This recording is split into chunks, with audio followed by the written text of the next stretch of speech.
the Ms. Stemele, Morning. please go ahead. Good morning. I am the Registrar Clerk for this hearing. Justice Madlanga and Justices of the Constitutional Court, all counsel are online. I call the matter of solidarity on behalf of members and another, and Barloworld Equipment Southern Africa and others for hearing. Counsel are now invited to place themselves on record. Please note that this hearing is being recorded. Thank you, Ms. Stemele. Morning, Justice Madlanga. Morning, Justices of the Constitutional Court. Alan Becker. I appear for the applicant, Solidarity, in case number 42 of 2021. Together with my learned colleague, Ms. Bekers, I outlined Solidarity on behalf of its members, and morning to the opponents. Thank you. Thank you, Mr. Becker. Good morning, Justice Madlanga and Justices of the Constitutional Court. My name is Greg Fourie. I appear for the first respondent together with my learned friend, Mr. Theodore Mokatla. Thank you, Mr. Fourie. Let me apologize to counsel for the delay in starting. We had some technical difficulties. I did convey it to our support staff that they must please advise you that we are having those difficulties.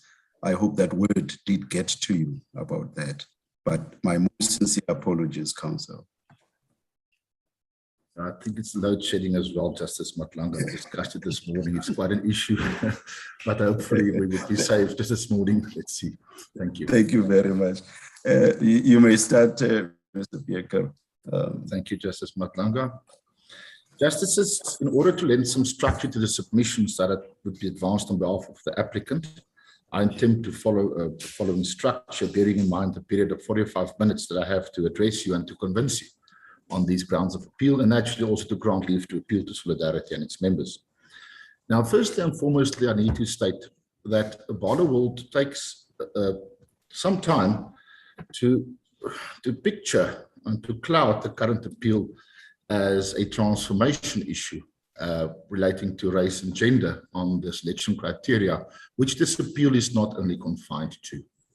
There are broader issues at play. There's legal clarity at play. And that, Justices, should be kept in mind throughout the address that I intend to advance this morning. The issue of the selection criteria and the mix applied, what Barloworld calls selection criteria mix, was a result of the flawed consultation process as advanced by the applicant. The whole issue pertaining to race and gender is also raised in order for this Honourable Court to provide some legal clarity going forward. The issues are thus wider, and I would just quickly, in summary, state what the issues in this appeal is or are. If we look at the media summary that was issued by this Honourable Court pertaining to the hearing, it's quite crisply clarified therein as well. And the first issue that behoves this court's scrutiny is the finding of Justice Mushwana of the Labour Court pertaining to finding procedural fairness and compliance with a fair procedure in general. The contents of section 198A, capital A, sub 13 of the LRA, and the remedies catered for in terms of that section, in terms of subsection A to C, and then ultimately subsection D that deals with compensation, should there be a failure in procedure. That is the first issue that is behoving of legal clarity. And as espoused in the heads of argument filed on behalf of the applicant, a number of examples were stated where the Labour Court, in some instances, say, yes, there may have been a partial clawback of jurisdiction, as also confirmed by this Honourable Court in the second EDCON judgment. But on the other hand, some judges at the Labour Court say, well, it is possible to, and I use the term, adjudicate a matter of procedural unfairness in an application process brought on an urgent basis in terms of 189A13. So that's the first dichotomy that needs to be addressed. The second one pertains to the issue of reducing the meaning of consultation to a mere, what the Labour Court called in this matter, an engagement, to engage, and then following on the contents of section 189 sub 2. But it must be read in context, and I would advance further argument as to the ILO, International Labour Organization, and what they hold out consultation to be. What is thus a consultation? Is it engagement only, or is it more than that? Should it be meaningful? And when is consultation meaningful? We are alive to the fact that consultation is not negotiation, but in the end, negotiation or then consultation in this aspect is not an engagement. An engagement can never be the precursor of finding or seeking to find consensus on the topics raised in section 189 sub 1 to 7. Thirdly, then enters into the fray the issue of meaningful consultation on selection criteria. And that is the self-standing ground of appeal. It should be borne in mind that Solidarity throughout said, it is not that they were not at all consulted on selection criteria. It happened, although tersely, and without any meaningful engagement or consultation. But towards the end of this process, when the time arrived for the parties to now negotiate, to consult on the issue of selection criteria, that is where Barloworld steamrolled the criteria and said these would be the criteria that would be applicable. That issue was also latched on by NUMSA, although they are not formally a part of this process today, but that appears from the judgment of the Honourable Justice Mushwana of the Labour Court. The issue was LIFO and then an issue of bumping. But they also had an issue of the selection criteria and the lack of consultation. Only then, Justices of the Constitutional Court, does the issue arise of transformation. Now, I know it's a red herring. We know South Africa's history. And I must state that I would not be arguing against transformation. That is not something that I will argue. What I will argue, however, is the fact that Indian, colored, and white males and females were being discriminated against in the adoption of the criteria. And there we must draw the fine dividing line. The bifurcation of substance and procedure, in reality, in the real world, in industrial relations, the line is blurred more often than not. It is trite that procedural unfairness can result in substantive unfairness. That is trite. But in an issue of selection criteria, or a criterion for that matter, we sit with the situation that there need to be a consultation and a meaningful consultation aimed at reaching consensus on the particular criterion or criteria, i.e. the adoption of the criteria. What follows then is the implementation or the application of that criteria, which I agree with my learned friend for Barloworld, Mr. Fourie, in his heads. He's totally correct. That leads then to a substantive issue.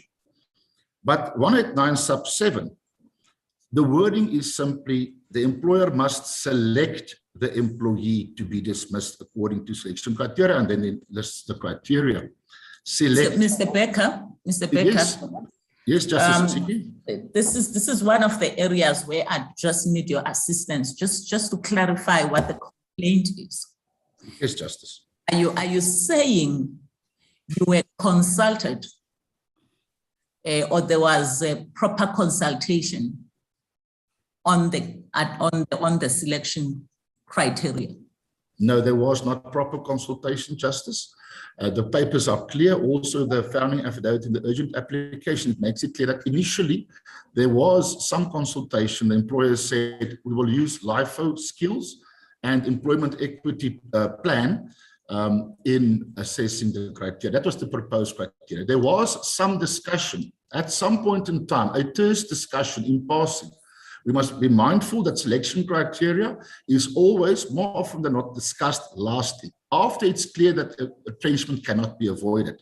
So what we are saying is there was some consultation, but not meaningful consultation. On the issue of the selection matrix that was implemented unilaterally towards the end of the process, and especially the issue of transformation, race and gender, there was no consultation. It was mentioned on 7 August, but was not consulted on. Yes, all right. Yes, Justice. No.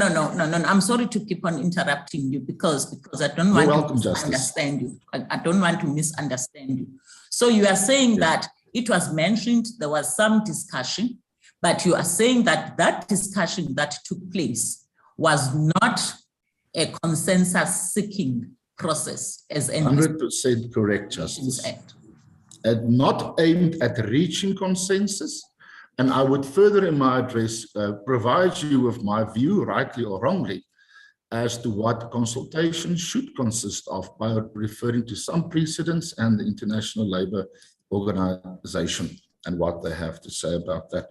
Then the third issue is the issue of access to information. The Justice said, I quote, that we should invoke Section 16. Now, it's beyond reprieve that Section 16 is reserved for representative trade unions or 2 trade unions acting jointly that then is representative, would be representative of the workforce.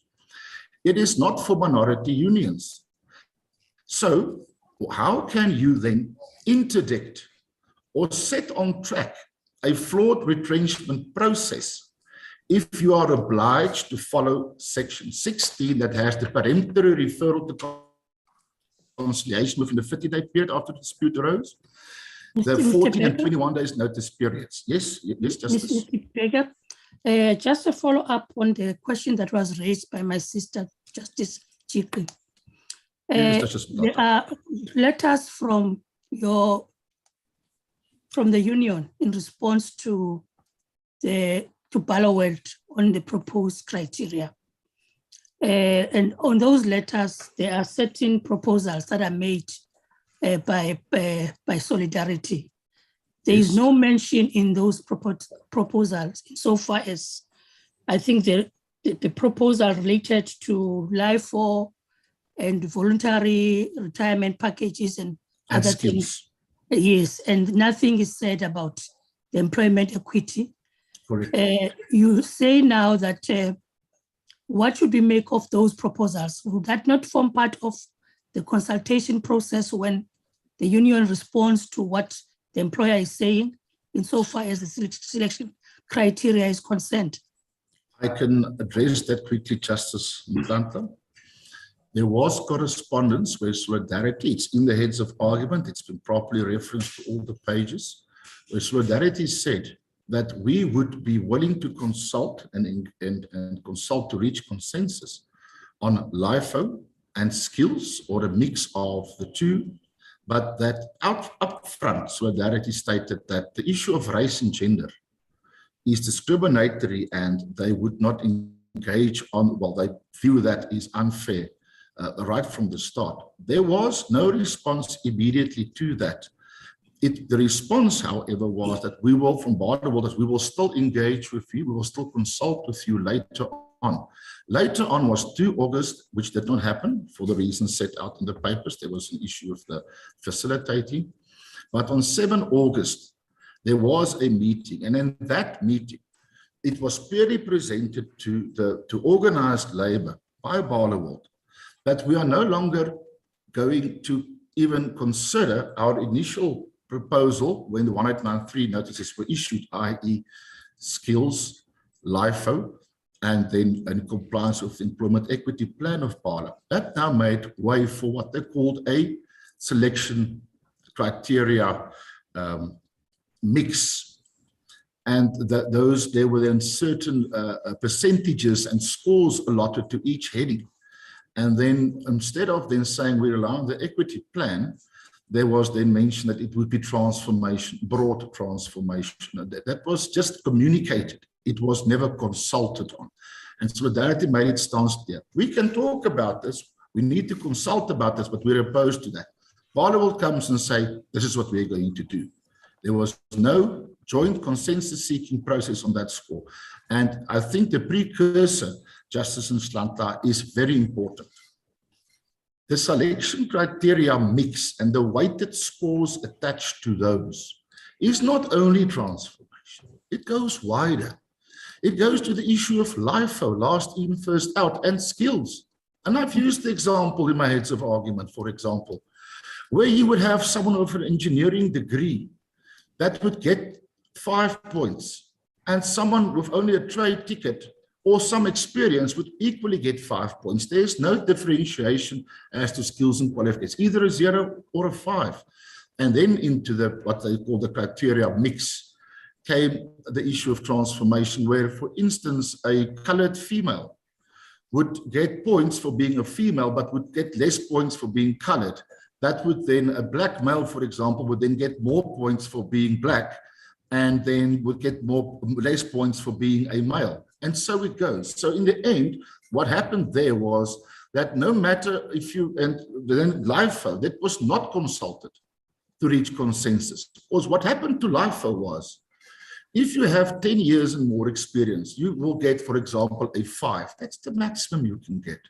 So even if you had 30 years service of Barloworld and you are an Indian male, for example, you would get less points on the mix criteria score than, for instance, a black female with 2 years service and a diploma. And that is where the issue came in, that Solidarity is saying that that would be discriminatory and would ultimately be unfair and even unlawful. And that is the argument that we are advancing, Justice Nhlantla. Where you have a situation like that, I understand. That is why we have the Employment Equity Act, for example, where there are certain targets and you say, well, this is my organization, this is how we're going to progress. Barloworld was challenged in the founding affidavit in the urgent application to produce the employment equity plan for the period 1 October 2020 onwards. They did not do so. I understand if you have an employment equity plan, and the Employment Equity Commission, I've also referred to that in my head, since also contained as one of the annexures in the urgent application, issued a circular saying, we understand the COVID-19 pandemic will wreak havoc on businesses. There will be retrenchments. Remember, if you cannot meet your targets, just say to us why. That was not done. But we must remember, Justice, that that is not the main ground of appeal. It follows on the failure to meaningfully consult. And maybe on that point, whilst we are there, Justice, I do not want to... Yes, just before you, the Labour Court judgment of Judge that says in the judgment that because there was mention of the employment equity plan from the onset, the fact that the process ended up one referring to transformation, that is clearly implied in what they said in the initial letter. And one cannot then complain that when they refer to transformation, that it's something new that was not raised initially. What do you say to that? Justice Botswana is not totally incorrect.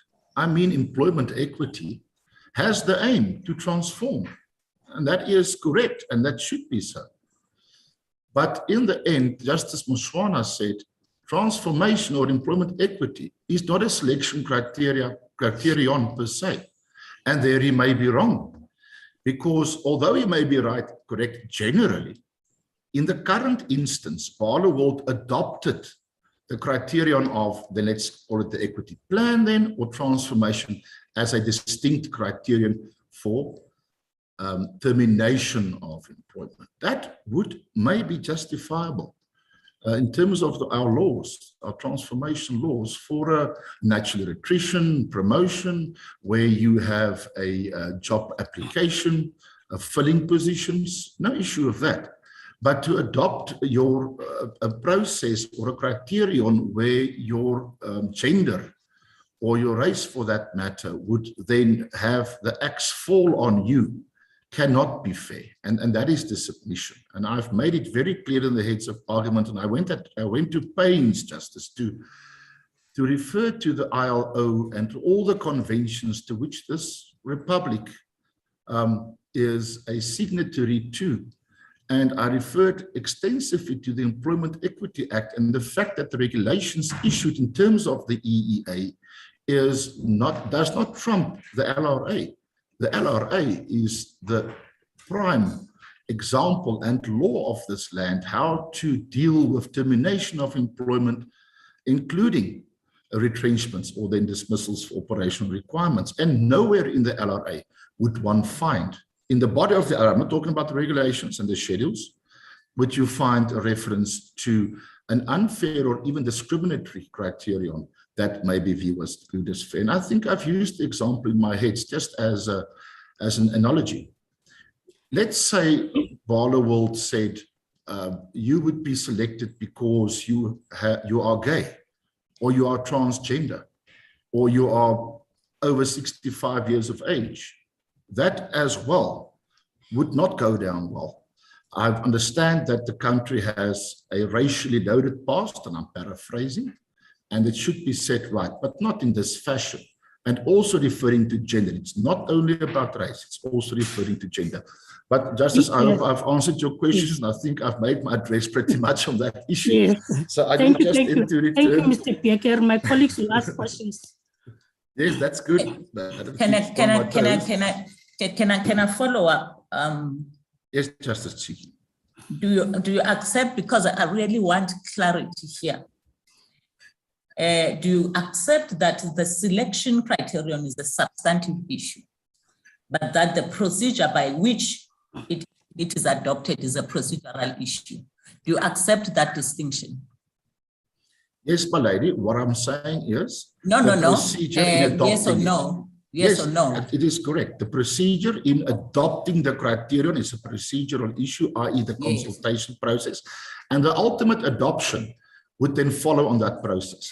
What happens after that, the application and how people are selected, that's a substantive issue. It's a substantive issue. There may now, be some your complaint then, am I correct in understanding your submissions in response to my sister Mhlanhla, that your complaint is how that criterion was used by Barloworld?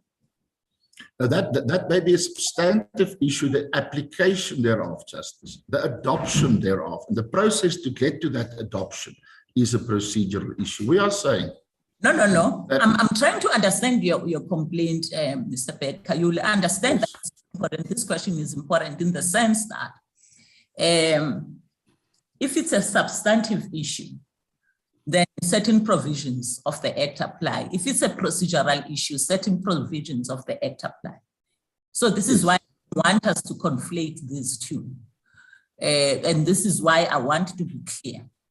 Whether your complaint is that, yes, in the correspondence it was mentioned, and that you were aware that it would be one of the criteria to be used, but that the way in which it was applied is the root of your complaints. No, Justice. Unfortunately, that is not the case. Our case is simply... Then please explain. Thank you, Justice. Our case is simply, in the invitation to consult, it was mentioned that there would be reference to the employment equity plan. But there was no consultation yet at that stage, no engagement even. And what I'm saying engagement, I mean in consultation. Only towards the end of the process did this matter come to the fore. Shortly before unilaterally concluding the process, it was raised to say that the criterion that you initially proposed that we are now still to consult on, i.e. the issue of employment equity plan, that's what Solidarity takes issue there with. It was further they never consulted on prior to being adopted. It was simply adopted. And that adoption is procedural unfairness because there was no joint consensus seeking process on that issue. And preceding that was then what they call the selection criteria matrix, that then would give a certain weighting to the three distinct criteria that they applied. So the process in achieving that, and that is why Solidarity is saying, Justice, that when Justice Mushwana was faced with a situation on the papers where Barloworld was hell-bent in adopting that criteria, and indeed it adopted it shortly before the application was brought, when the members started getting notifications of retrenchment. The court should have intervened and said, Barloworld, you cannot even begin to consult on this. It is unlawful, it's unfair, it's discriminatory. And that is where the court should have intervened, but the court did not. The court said it's a substantive issue. And the court has wide-ranging powers in terms of the LRA, and they could have and they should have intervened. And that then leaves one of the quagmire that the employees were all retrenched. And Justice Mushwana from the Labour Court said, well, the horse is bolted, the stable door has been shut, we cannot get to relief in terms of 189.13A to D, not even D, meaning the compensation. And that is why we are saying he was wrong on that issue, Justice Chief. Okay. Can we move to another point? Because I think... Thank you, Justice. Thank you, Justice. And I think that the respondent will pick it up if they so wish. I'm worried about the distinction that the Labour Court made between procedural fairness and compliance with fair procedure. It confuses me a bit, and they make this distinction in page 385, paragraph 8. Yes, Justice. That for me, what is the difference between procedural fairness and compliance with fair procedure? Justice, that's so superficial. That's a superficial distinction in my submission. I know that Justice Mushwana relied on his own judgment of Tavusa, which he also then included in paragraph 7 of the judgment on page 385. The parties were invited, as per the judgment, to reconsider going ahead with the application, but we were of the view that that judgment is wrong. That's why we proceeded with the application, because seeking to find procedural fairness and compliance with a fair procedure would essentially be the same thing if one has regard to the contents of the LRA and whatever a party can achieve in order to set right or be compensated or be reinstated for procedural unfairness. Now, I understand what Justice Mushwana has said is that 189A13 is designed to put the parties back on track, where the process has not been exhausted, where employees have not been replaced, or just shortly thereafter. Now, as an analogy,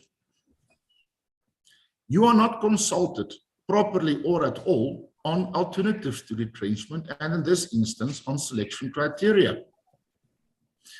The court says, okay, there was substantive compliance. And that's why I say a tick box approach is inappropriate in the current instance. Although there may have been substantive compliance with the provisions of 189 sub 3 onwards, that is still procedurally unfair. You would have to acknowledge, justices of the Constitutional Court, with all due respect, that when the axe is about to fall, alternatives to retrenchment and selection criteria, those must be two of the more important issues for consultation. Where there are oppositions open when members are being retrenched, like at Barloworld. The examples, myriad of examples have been set out in the papers and in the heads with reference to the annexures, where it was stated that this process was unfair. There were positions open, no proper consultation. And then the Labour Court says there was a general fair compliance with the LRA, the compliance with a fair procedure. And it's not for the court to adjudicate and then to make a decision on that. And that is wrong.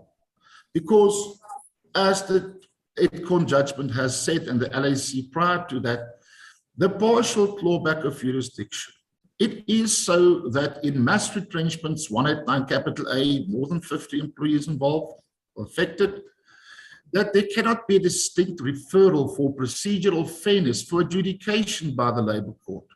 It is so. It's only for singular retrenchments or where it's under the threshold that those apply.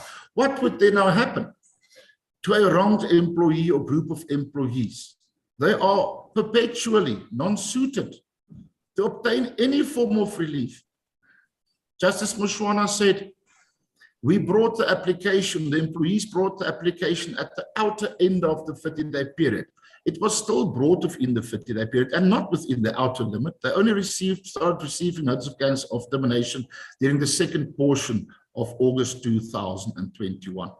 It was brought, the application was filed within the 30-day period after that. So now the process has been exhausted. The retrenchments took place. It is not 189A13A2C would not then be available according to the justice because reinstatement of horses bolted. Why then not grant compensation? The judge says, I cannot grant compensation. Justice Madlanga and colleagues, I'm done with my question. Thank you, my sister. Mr. Justice Madlanga, I see is with us, my sister. It's just as videos of there's a chat that donates and Justice Madlanga is with us. His video is off now. Yeah, there because of broadband issues, issues, because I'm without power, I've switched off but I'm 100% here, colleagues. Yeah, thank you. Mr. Becker, may I ask Justice you, just in pursuant of an earlier question, can I take you to the record, volume 3, page 243, page 243? 243, Justice. Yes, sorry, not yours. Barloworld's answering affidavit at paragraph 59, because the meeting of 7 August 2020 self-evidently is crucial in this case. Now, if you are there, just about halfway line 18, I think, where the criterion is introduced. Sorry, my brother Majid, can you please repeat the page number for me, please? Page 243. Thank you. Volume 3, paragraph 59. Line, I think it's line 18 or line 17 onwards. Yes, BWE, that's Barloworld, reiterated the importance of including transformation. And this is the crucial part. And after considering, it should say considering all inputs, but it reads considering of all inputs, decided to use a criteria that included everybody's inputs through a selection matrix. Now the selection matrix, as I understand it, includes the question of transformation. Am I right? Yes, Justice, but that is incorrect. What they've said that it was no agreement. Well, can I just ask my question? I just wanted to make clarify that selection matrix includes transformation. So when it says it included everybody's inputs, is that correct?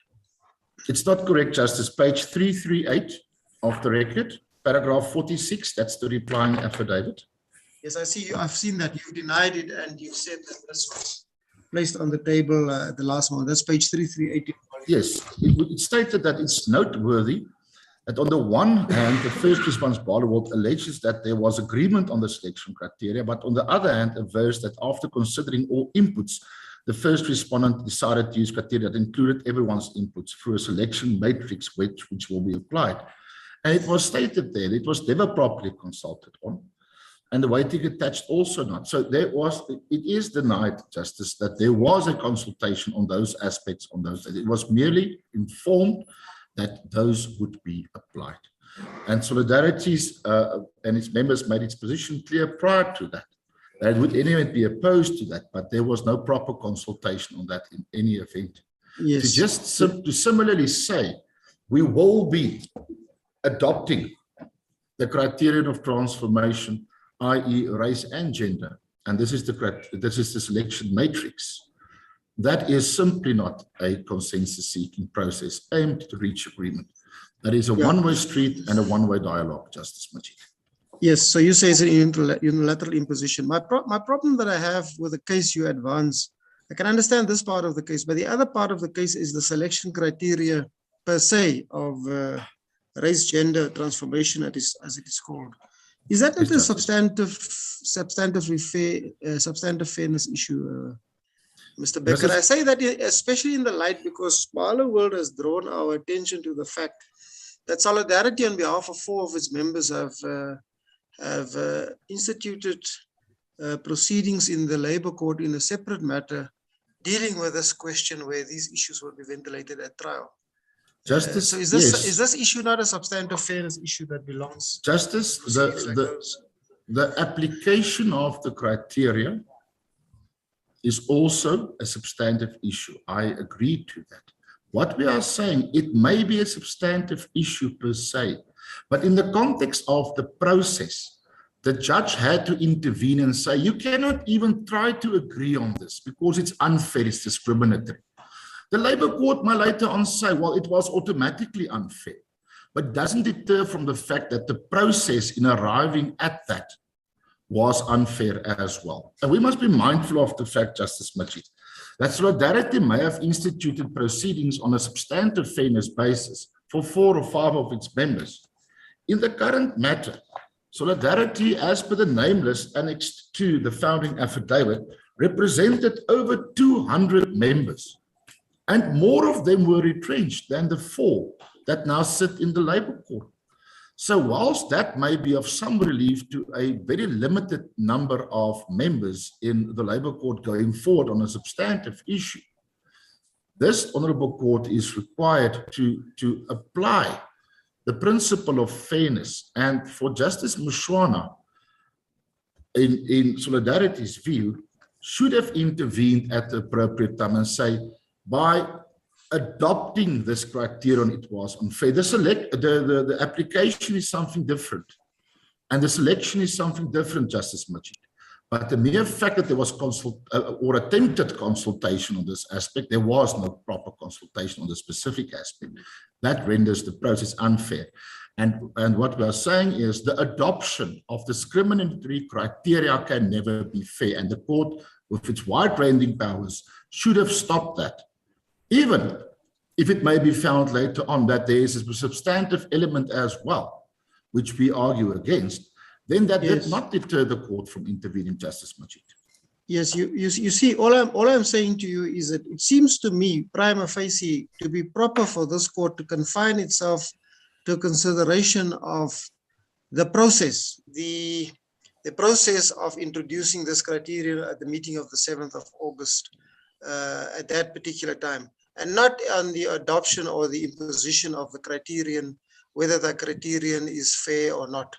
You seem to conflate these issues, and I'm very careful to say it's the late introduction, the process itself, which should be under scrutiny, not whether the criterion itself should have been introduced or not, whether transformation is substantively fair. It seems to me it's a substantive fairness issue. That's what I'm saying. Yes, I hear your view, Justice, but we are saying that on that score, when you even propose to consult in some future moment on an issue that is discriminatory, it can never be procedurally fair. It may have a substantive element later on, Justice, but then the court should have intervened at that stage. But I have heard your concerns on that, Justice. There are other issues, and unfortunately, I am bound by the 45 Yes, well, minutes. I think you've answered my question. Thank you. Yes. Thank you. I know, Mr. Becker, you want to move on, but just following from my colleague's question, would Yes, your Justice answer to Rogers. him be the same if the criterion was something unrelated to transformation and race? Say, for example, that the employer proposed not to use skills as a requirement at all, as a criterion, or say they chose to use the unlikely criterion of first in, first out. It seems to me any criterion, if you end up disagreeing with it, you can say, well, to have put that up was itself an unfair process, whereas it really goes to the fairness of the criterion itself, which seems to me is if you talk uphill and down dale about a particular criterion and eventually the employer adopts something, you can complain that it is unfair substantively, but can you complain that the process was unfair? Justice, yes. If you are not consulted at all or not properly consulted on any criterion, that would be procedure. No, I understand that. I'm assuming that there is full consultation, but in the end, following that full consultation, the employer adopts a criterion, which you say is an unfair criterion, selection criterion. Whether it's transformation, whether it's the first in, first out principle, or whether it's the use or non-use of skills or something else, all of those things. if there's proper consultation on them, then an attack at the end that they've been adopted, but that there are unfair criteria is a substantive complaint, surely. Justice Rogers, 189 sub 7 makes it clear that the employer must select employees to be dismissed according to selection criteria, and it lists them. Agree to fair and objective, if not agreed fair and objective. So that is the selection. The adoption itself may have a substantive element in the end, but in that process, if you are not consulted thereon, and or there is an attempt to consult, but that criterion is patently discriminatory or then unfair, why can the Labour Court not intervene and say, that is unfair, go back to the drawing board, or scrap that, or do it over, or don't do it? And I understand your concern, Justice Rogers, but this is unique circumstance that led to the current matter. It is not that there was absolutely no consultation at all, but on this specific criterion of gender and race, that is where the issue arose with regards to the fairness. I haven't considered whether there might be other legal mechanisms, say, to interdict persisting in putting forward what you call, say, an unfair discriminatory criterion. That might come in under the Labour Court, might have some other jurisdiction, or the Employment Equity, the Equality Court, or might have some jurisdiction. But we are concerned with the jurisdiction under Section 189A13. That's the only jurisdiction that was invoked. Yes, correct, Justice Rogers. Yeah. Yes, thank you. So, Mr. Becker, I'm really sorry to labour this point. But I'm not clear, and it may be my fault. What is the applicant asking this court to decide? That the process was unfair, or that there was substantive unfairness in the criteria that was adopted? What we are asking the court to consider and to reach a decision on is the fact that there was no proper consensus-seeking process in order to attempt to agree on selection criteria. That is the first issue. That is procedural unfairness. Does that relate to the process being unfair, like you say, procedural unfairness? Correct. And then in addition to that, there was that selection matrix that was never properly consulted on. And as part of that, there was unilateral introduction of transformation as a weighted criterion. And we say that was a procedural flaw. There was no proper consultation thereon as well. And insofar as the criterion may be discriminatory or unfair in nature, the court could have and should have intervened with its wide-ranging powers, although there may be later on a substantive element to that. And that is the case on that specific aspect. But Justice Stron, this appeal, like I said at the very beginning, is not confined to this issue. The broader issue is the issue of engagement versus consultation, and the issue of access to information, and the issue of unilaterally concluding the consultation process where there were still positions available, and the court saying that that's not procedurally unfair because it cannot adjudicate procedural unfairness in an application of the current nature. That's my next question, Mr. Becker. Yes, Justice Stone. Must this court also deal with the question of jurisdiction and whether the Labour Court's jurisdiction was ousted and whether it correctly found that its jurisdiction was ousted? Yes, Justice. That is the first ground of appeal. The notice of appeal, the heads of argument, everything is clear. The issue of transformation is a secondary issue that followed on this flawed consultation process.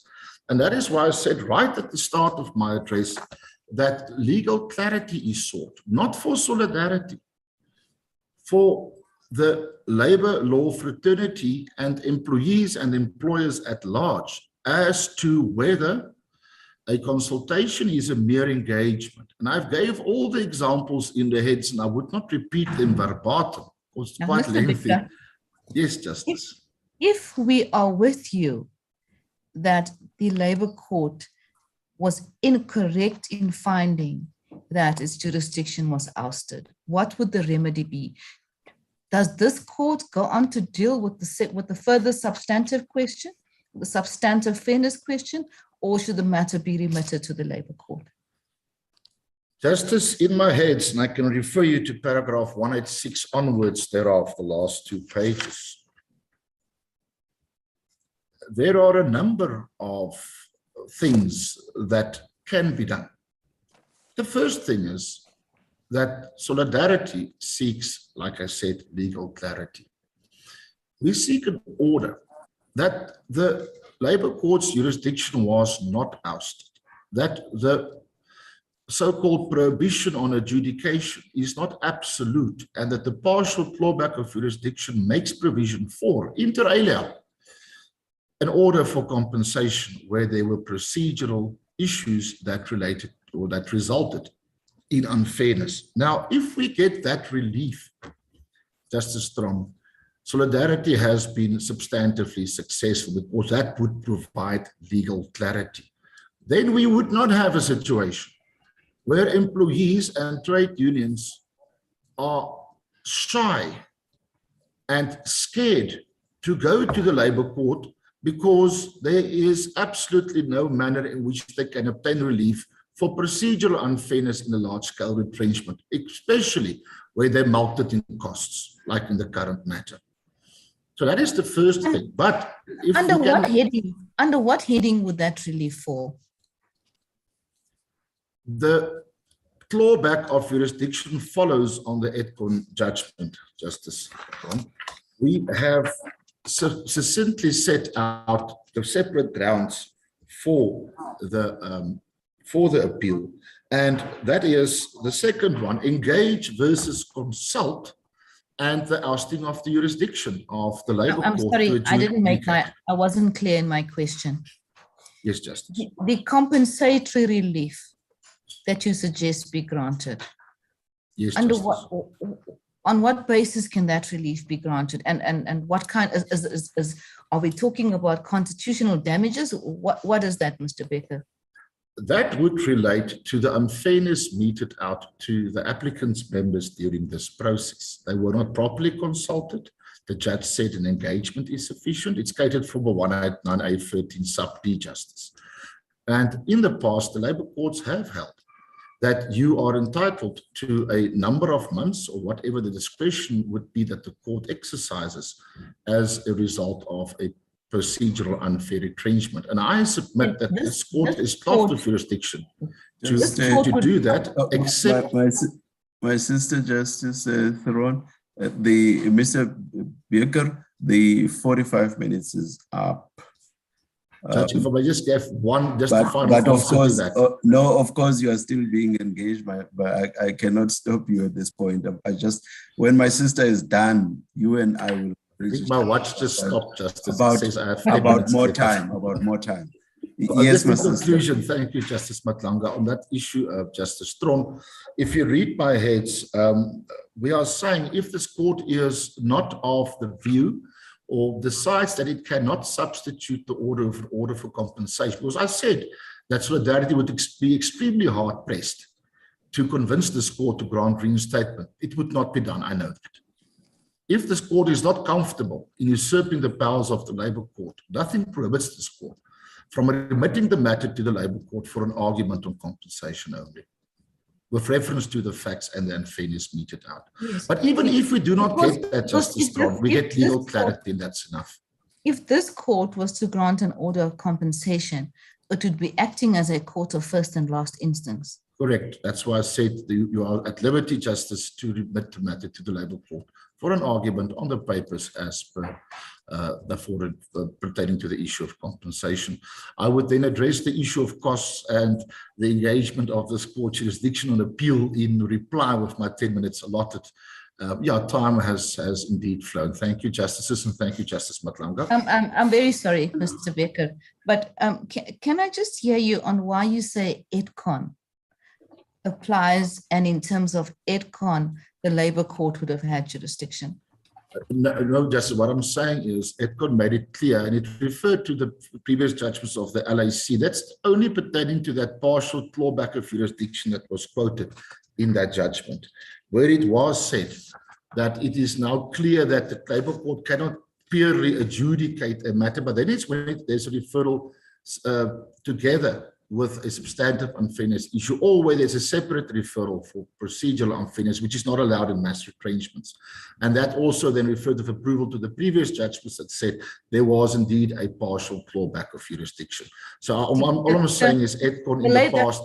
Yes. The Labour Court held that it was precluded on the basis of EDCON from adjudicating disputes about procedural fairness based on an employer's operational requirements. Now, are you saying the Labour Court was incorrect, or the Labour Court misapplied or misunderstood EDCON? My lady, I know my minutes are up, but if you peruse paragraphs 48 to 63 of my heads of argument, that argument is succinctly set out with reference to other cases, more recent cases in the Labour Court, where the Labour Court again assumed the jurisdiction and said there can be an adjudication. So that is where the legal clarity sought lies, Justice Strong. Well, some are saying no, others are saying yes. And somewhere clarity needs to be obtained on this issue, because we are none the wiser. I may not be alone. Thank you, Mr. Becker. Thank you, Justice Madlanga. Justice Madlanga, I will not. Yes, Justice Chikri. I will not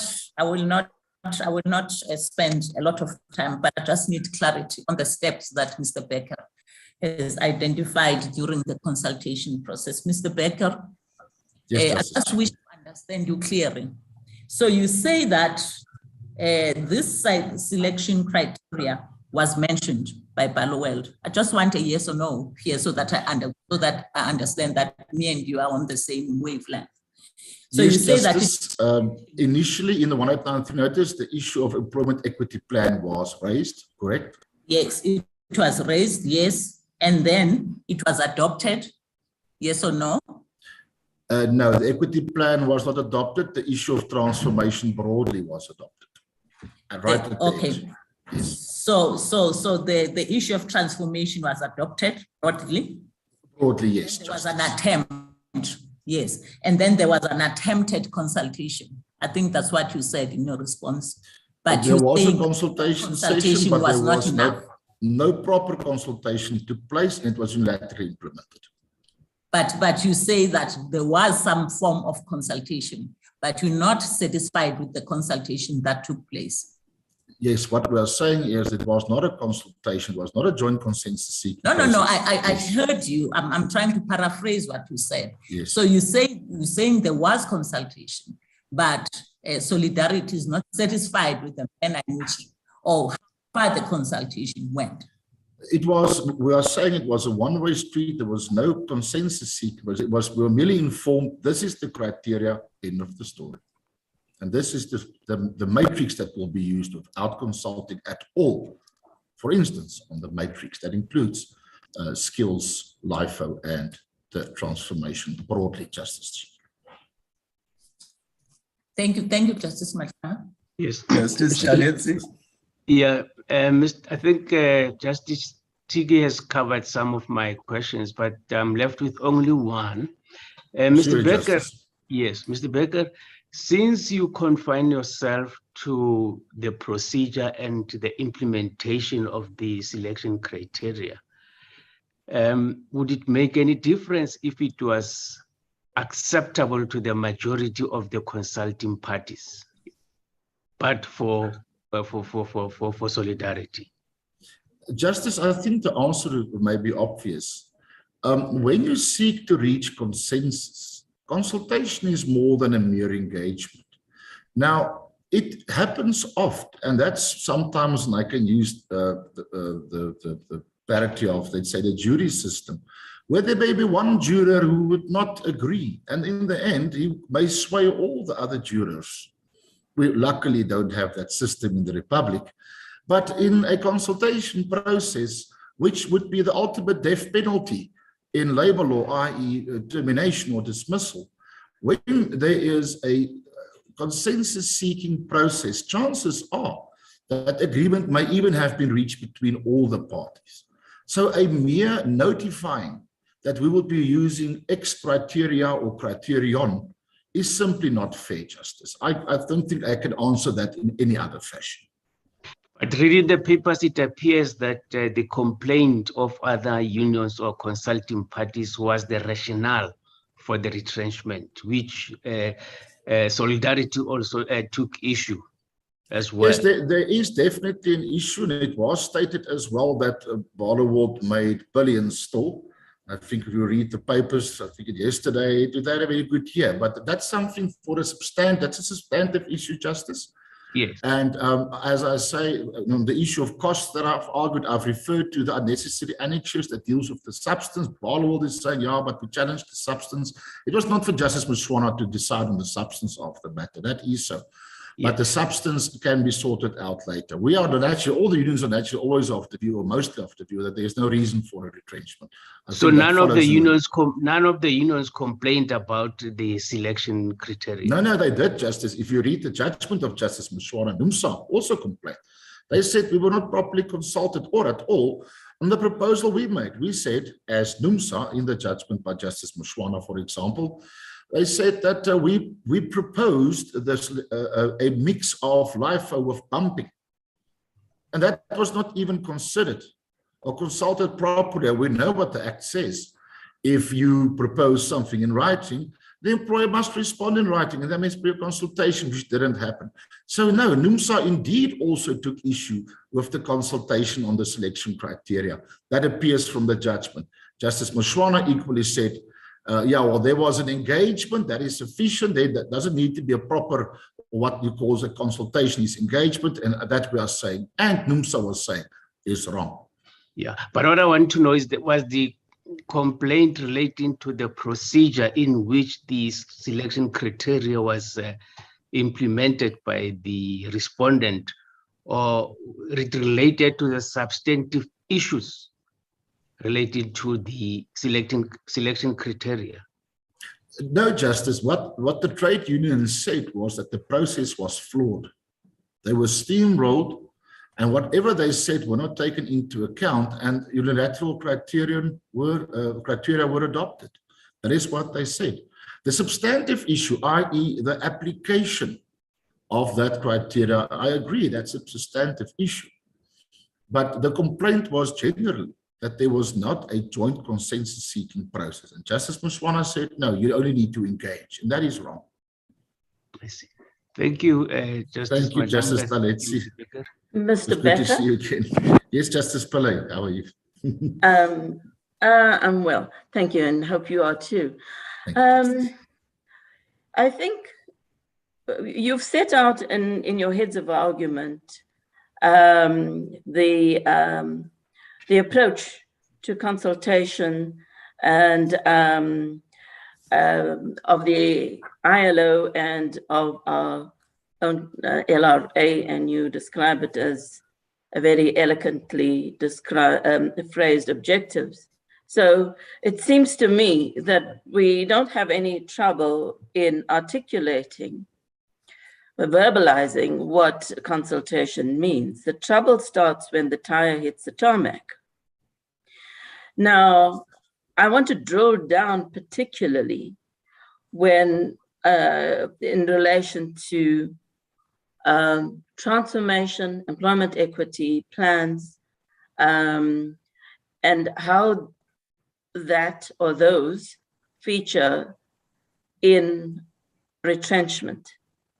It's a new feature, new aspect of retrenchment proceedings, new in the sense that it didn't exist prior to the amendment, well, certainly prior to the introduction of the Employment Equity Act, and it is becoming quite topical in current retrenchments. Now, you say, for instance, so let me deal with it first at the level of process.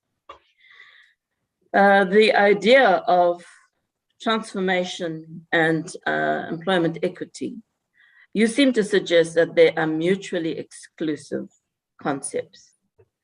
Now, I don't understand that. Now, what I'm saying, Justice, is that when the process started, that Barloworld said it would be adopting or intending to adopt criteria in line with its employment equity plan and the targets set out therein. That is the initial notice. Now, what Solidarity said in the urgent application is, well, according to their information, Barloworld exceeded their targets in the plan. Sorry, let me stop you there. Yes, what Justice. I want to know, I'm paraphrasing what you've already said. Employment equity plans are not acceptable to Solidarity, but transformation is. My understanding is employment equity plans are aimed at transformation. So that's my difficulty. So it's a conceptual question. Yeah, the Solidarity does not say that employment equity plans are not acceptable. If one reads the founding affidavit, it simply says, we respect the employment equity plan, but according to the information, that those targets have been exceeded. So how do you want to then apply your employment equity plan? Because the targets have been exceeded. And now the issue that arises, Justice Pillay, I get it.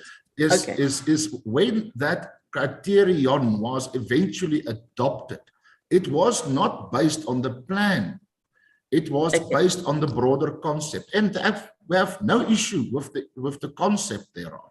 Okay, now although certain I individuals may hold other beliefs, I can say that that is the case that I've pleaded, and that's the heads that I've submitted. That is the issue. And then we said, well, where's your plan for 1 October 2020? Okay, let me interrupt you here because you've answered the one difficulty that I had. Then if you say that you accept that transformation applies, then how in this instance do you say transformation would apply or should apply?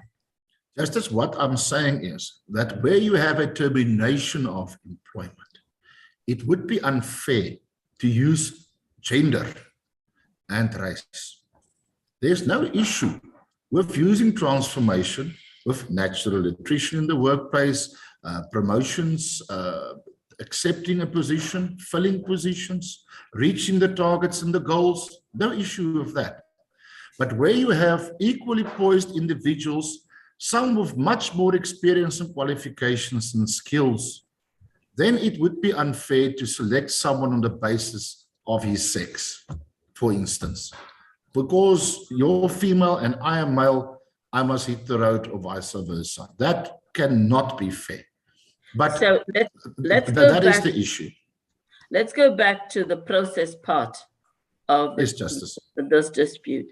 If you're saying that transformation is a relevant consideration when selecting employees for retrenchment, what factors then would you bring under the rubric of transformation if it is not race and gender? No, Justice, I think you misunderstood me. What are you transforming from to what are you transforming to? Justice Pillay, I think you may have misunderstood me. What I'm saying is that the applicant has, broadly speaking, no issue with the transformation in general. But when it comes to termination of employment in the fashion it was adopted, it's unfair and discriminatory. Mr. Beck, what I'm trying to get at is I'm trying to move away from the rhetoric to say, yes, I accept transformation. But when you say that, what do you mean in the circumstances of this case? What I'm saying is, Justice, that there are exceptions where you have transformation in general. There's nothing wrong with that. You have employment equity plans. There's nothing wrong with that. But when you come to the termination of employment, and I've given the examples in the heads and also by referring to the ILO conventions and the rest, it may be discriminatory where you have such a criterion that regulates termination of employment. It may be an issue, and it should be an issue that must come to the fore. For instance, where you want to reach your goals or targets, when there is applications for employment, promotion, maybe extension of contracts and the rest. But by employing that as a selection criterion at termination of employment, I believe may be unfair. And I've set out the reasons therefore in the heads. And I've referred to the case law of the Labour Court, who in the past made mention of this and said that by adopting that type of criterion, it can never be fair. And I've quoted the cases there, Justice. So to summarize or paraphrase what you're saying is that you accept transformation as a criterion during retrenchment, but such transformation shall not include race and gender considerations. Would that no, be Justice. No, I'm saying transformation. So race and gender can be included. Justice, I'm saying that transformation should not enter the fray where you consult on selection criteria. Okay, it so should it's not off even the agenda. enter the fray. It so should not even be on the agenda, Justice. So and it should never. It I'm should not saying never never. have been. Justice, I'm not saying never. What I'm saying is, if you consult on that, and I've quoted the examples where you may reach agreement, because that's what the Employment Equity Commission is saying in the circular as well. It's not legislation, but it may be advisory, where they say that the parties can negotiate on that criteria. But negotiation is to seek agreement. The question is, even if there's agreement, would it still then be lawful? But let's not go too far from this now. I'm just trying to understand you. So you're saying, at least in this instance, transformation was not a consideration, should not have been a consideration. Correct. On the as a criteria, adopted. But they put it on the table. Yes. Okay, then this brings me to the next question. The employer, Barloworld, put it on the agenda. Now, what were your criticism is that there wasn't sufficient consultation, and you go into lengths as to what consultation means. This is my difficulty in this instance when I say the tires hitting the tarmac here, because this is a sort of issue about which could there ever be consensus between amongst all the trade unions who have different worldviews, ideological, if you wish, policy considerations, and Barlow itself. Could there ever be consensus? One would not know, Justice, if there was not a proper consensus-seeking exercise. We can second guess what may have been the outcome of any process of consultation. The fact remains that there was no proper consultation. Strange things happen, Justice Pradap. We cannot, I cannot presuppose what would have been the outcome. All I know that there was not a proper consensus-seeking process. No, I do accept that strange things can happen, but in this instance, if you're positioned, and this is what impacts on the quality of consultation, if you're positioned that transformation about using race and gender is not an option, how will there ever be any shifting, even from Barlow's side, when they have their own agenda about transformations? I'm trying to understand, as a process, if you are positioned about an issue, could there ever be consultation where there is a high level of give and take? Justice, maybe I can answer it in this fashion. My heads are clear as I repeat on what the submissions are on that score. But I think we should be mindful of the fact that in the current instance, Barloworld initially said we want to look at what we can or should achieve in our employment equity plan. That was not the case in the end. If they said, for instance, we are overrepresented here, underrepresented there, it may have made a difference. They have not used that plan, Justice. They went and they said, you're a female, you get 1 point, you're a male, you get 0. You're black, you get 5. You're Indian, you get 3. And so it goes. They did not use what they set out to use, the plan. And why they have not disclosed the 1 October 2020 going forward plan, I don't know. They were challenged to do that. So in the end, they did not follow what they said they would do. They adopted the broad criteria of transformation. Whereas they firstly said, we'll do it in terms of the goals and targets, if you wish, of the employment equity plan. Lastly, you have a grievance about disclosure and rather non-disclosure, and section 16 puts you out of the ballpark. Now, what would be the legal basis for permitting disclosure here? I understand the need for it at a practical level, but what can we hang our hat on to say that you should be given disclosure? For instance, Justice Pillay, if you read 189 sub 4, it reads the provisions of section 16 apply, read with the changes required by the context. I repeat, read with the changes required by the context to the disclosure information subsection 3. And subsection 3 states what should be given. Now, in the current instance, if Barloworld gave the information that Solidarity and NUMSA sought, and if you read the judgment, you would see that NUMSA made quite a big thing about the information. It may have changed and even would have changed the course of this consultation process. Because if you read the affidavits in the current matter, there was, from the onset, a disagreement as to the true financial position of this company. Okay, For instance, that information may have changed the course of the consultation process. I don't dispute that you do need information. I just wanted the legal basis, and you say I would find the answer in 189.4. Justice, yes. If you look at section 16, the procedure, it's a lengthy process. Conciliation, arbitration, notice periods, and the rest. So it would take you 2-3 months after the horse is bolted at any event.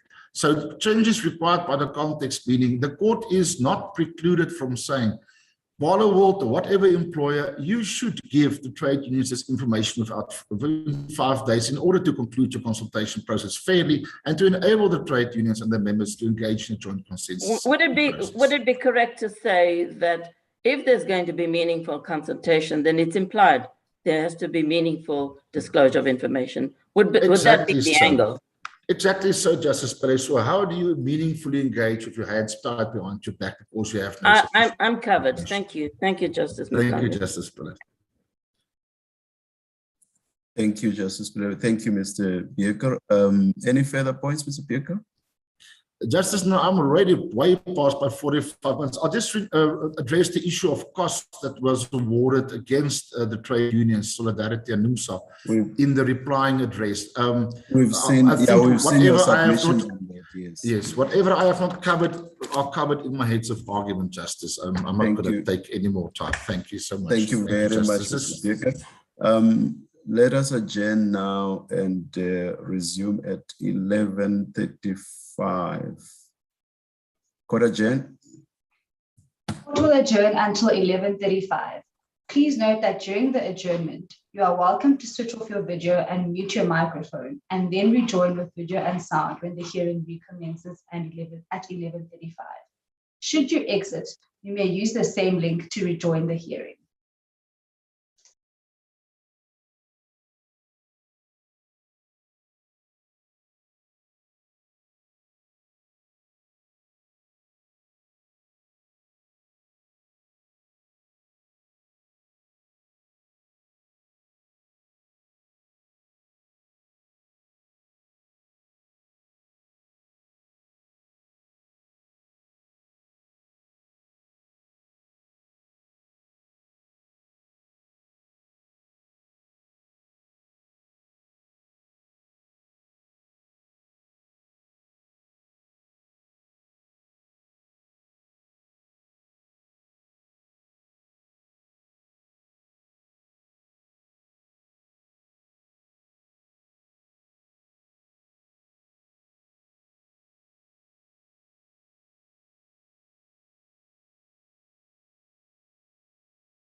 Ms. Stemele, please Justice Matlanga and if Justice. we're all in, yes. Yes, all counsel are online, and I think Justice Chika, I'm not sure if she's back.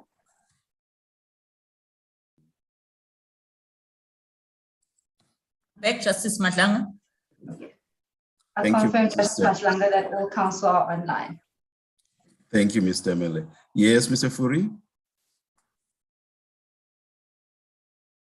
May it please the court, Justice Matlanga and justices of the Constitutional Court.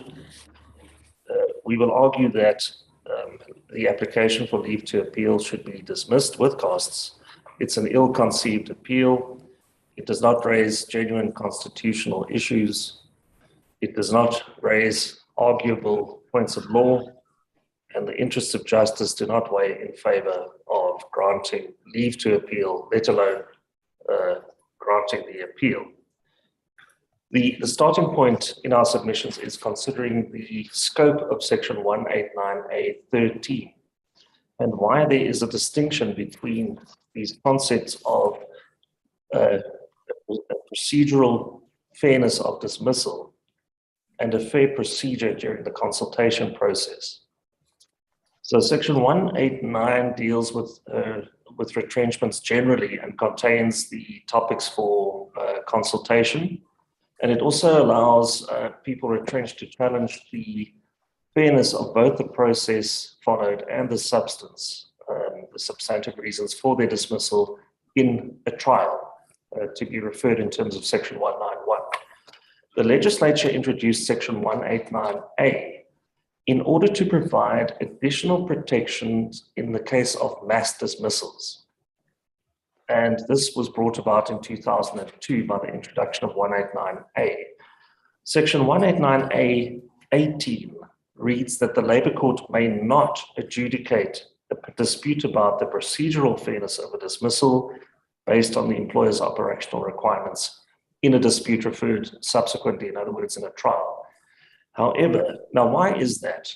That is because section 189A builds in upfront protections where the jobs of many employees are at stake.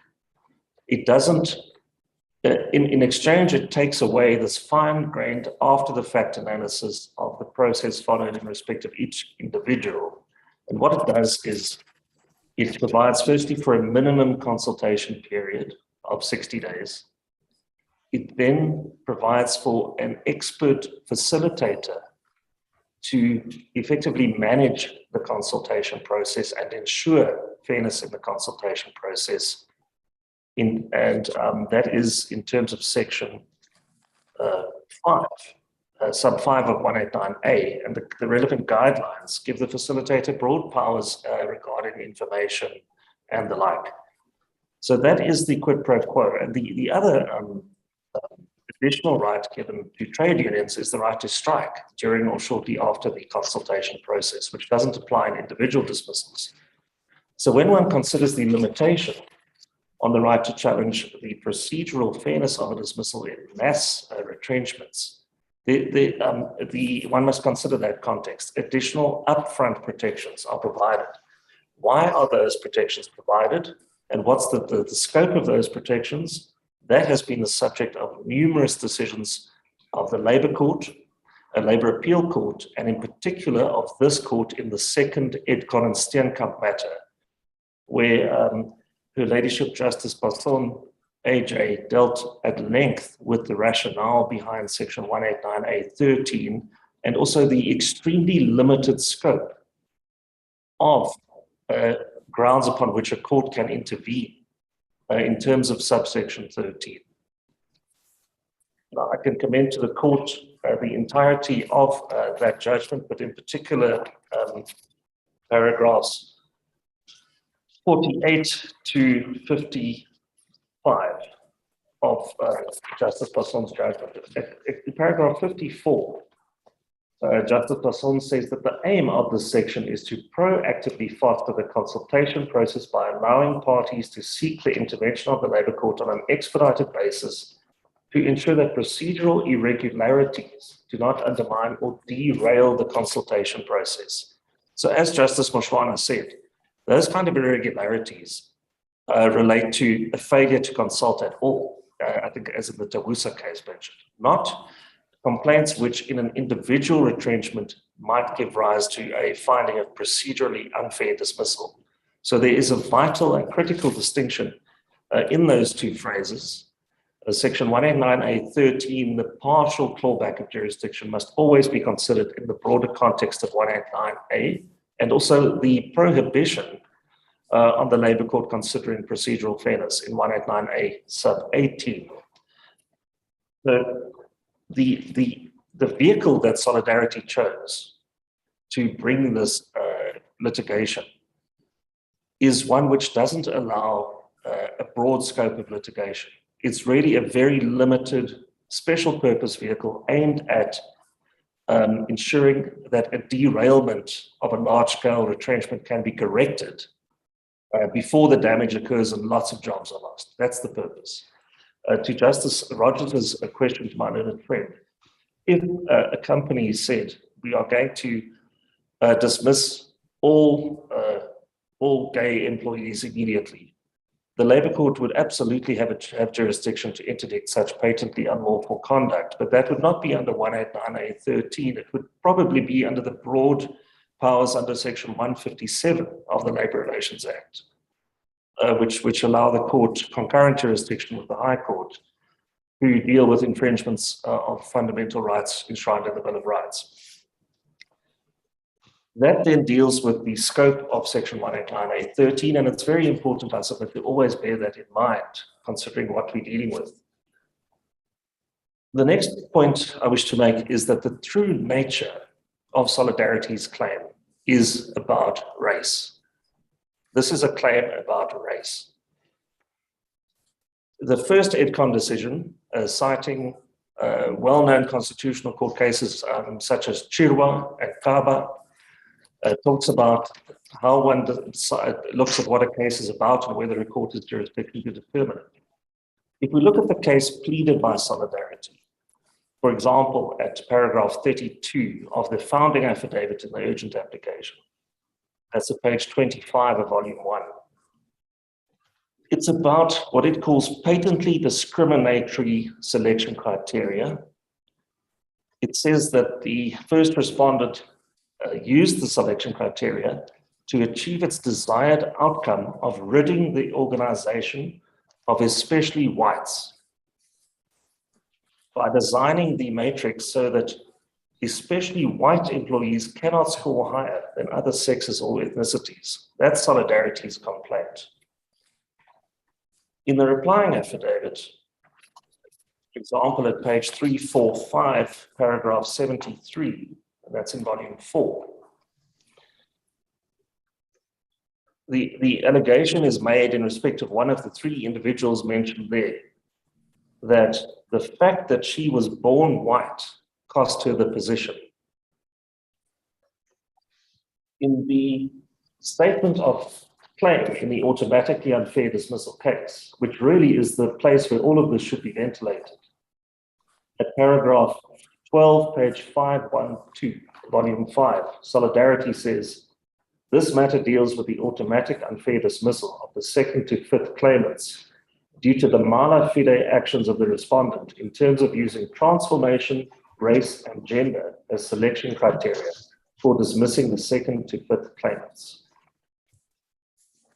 My learned friend has done his best and has done very well to try and distance himself from what this is really about. But if one looks at the heads of Justice Madlanga, excuse me, I just need the page in volume 5. Thank you, Justice Tiki. It's page 512, paragraph 12, and that is Solidarity's statement of claim. Thank you.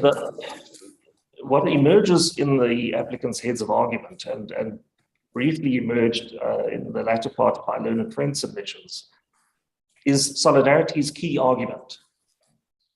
And it's this, it's the argument that affirmative action is not and never has been a legitimate ground for retrenchment. And as authority for that proposition, they rely on what I submit is an obiter statement by Revelas J. in the Robinson and PricewaterhouseCoopers matter at paragraph 22. That's a judgment. It's 15 years old and it's been referred to once. Now, that is Solidarity's position, and it was their position at the very outset of this consultation process. So we've dealt in argument with the section 1893 letter that Barloworld sent out commencing the process, where it specifically mentioned that the employment equity plan would form part of the proposed basket of selection criteria. That's at volume 1, page 54. Mr. Fourie, the 10 minutes is up. You may continue. Please continue. Solidarity responded to that at page 87 in a letter. The letter begins a few pages earlier. It's dated the 28th of July, 2020. And at page 87, the second paragraph, Solidarity says that it upfront rejects the proposal that such placement should be in line with Barloworld's employment equity plan. And I'm quoting, as we believe the LRA specifically prohibits possible terminations based on race. So what the real complaint here is not inadequate consultation. It's Solidarity's principled political objection to affirmative action. And specifically here, to affirmative action, transformation, employment equity playing any role whatsoever in a dismissal for operational requirements. That's the case really that it is driving. The rest I submit is noise, access to information, consultation. It's the case I submit as pleaded is about race. And if one has any doubt about this, your lordships could ask their registrars to look at Twitter and see what Mr. Dirk Herman said yesterday about this case. He said, and I'm doing a loose translation, Solidarity's in the Constitutional Court tomorrow about Barloworld who dismissed people on the grounds of what they look like. Op grond van hoe hulle lyk. How absurd is it that a person can be... Mr. Fourie, surely that's not evidence before us. No, it's not. I'll leave it at that. I for one, don't follow Twitter, so, and anyway, it's not part of the record, isn't it? Correct, Justice. Let me move swiftly on. Now, let me also say this, Solidarity is entitled to pursue its political objectives. It can have an objection to affirmative action or to how it's applied or to how it was applied here. It's entitled to do that in our liberal democracy. But the correct vehicle for that is in the substantively unfair dismissal plan, which it has launched, by the way, and which is ongoing. Now, an important element here, and why I submit the court should simply dismiss the matter at the leave to appeal stage, is that there is vastly insufficient information before the court to enable it to even determine whether Solidarity is entitled to the compensatory relief it seeks, or whether, in fact, these criteria were unfairly applied at all. And what that would be the job of the trial court, of course, to elicit that evidence. So, for example, if we look at the numbers here, initially, Barloworld indicated that about 950 people were potentially affected in the process.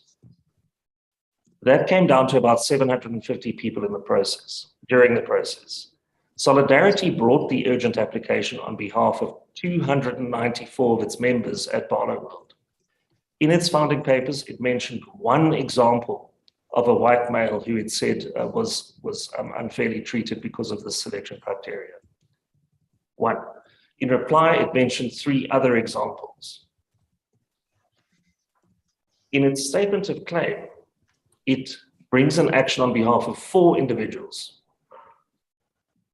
Not the same, not entirely the same as mentioned in the papers. For example, in the founding papers mentions a person which doesn't appear in the statement of claim. So where we are now, Solidarity itself alleges that only 4 out of several hundred people at Barloworld were unfairly discriminated against on grounds of race.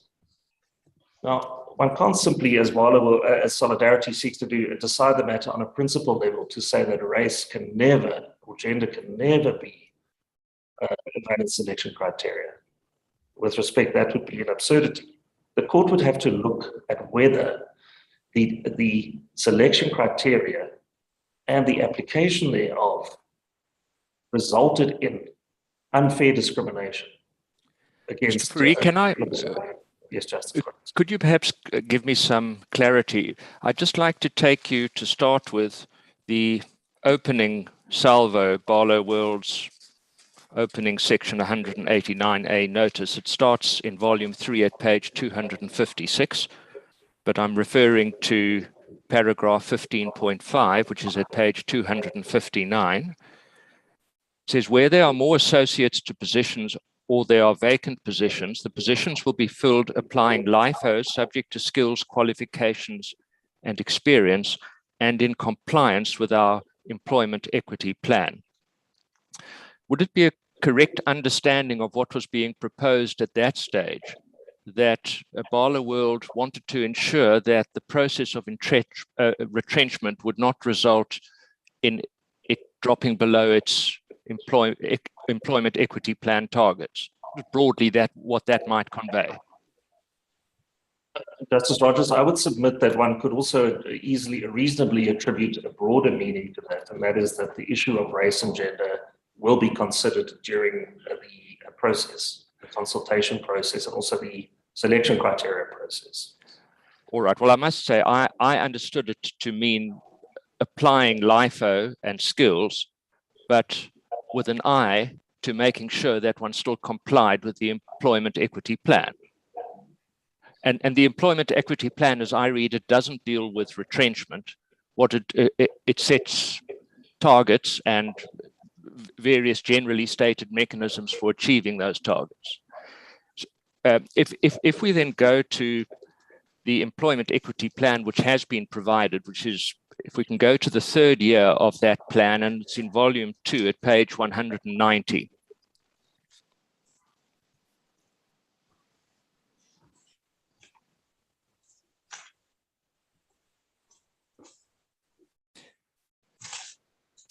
This takes us to the closest period within the retrenchment. It's the 3rd year from October 2019 to September 2020.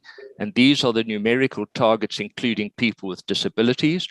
And for male and female, it's divided into what I assume are the 4 races and various job levels.